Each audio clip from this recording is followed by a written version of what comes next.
দীর্ঘশ্বাসের কারণ। পাঠীয় কলমে আমি দীপিকা। তোমার দীর্ঘশ্বাসের কারণ হব না বলে আমি তোমার সঙ্গে পায়ে পা মিলে চলেছি। তোমার দীর্ঘশ্বাসের কারণ হব না বলে তোমার হাত ধরে তোমার ছোট্ট কুটিরে এসেছি আমার আপনজনকে ছেড়ে। তোমার দীর্ঘশ্বাসের কারণ হব না বলে তোমার সঙ্গে ছায়ার মতো সব সময় থাকি। তোমার সঙ্গে মাঠে ঘাটে সাহায্য করি।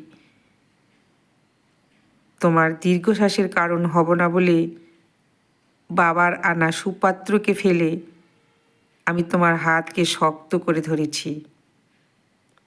তোমার দীর্ঘশ্বাসের কারণ হব না বলে তোমার প্রিয় মানুষটি হওয়ার জন্য সব সময় চেষ্টা করেছি। তোমার দীর্ঘশ্বাসের কারণ হব না বলে তোমাকে ছেড়ে কোথাও যেতে পারিনি। এইভাবে যদি বিশ্বাস আর কেয়ার করো তাহলে এই বিশ্বাস আর কেয়ার ফেলে সারা জীবন তোমার সাথেই থাকবো, কোথাও যাব না। যদি বিশ্বাস আর কেয়ার করো।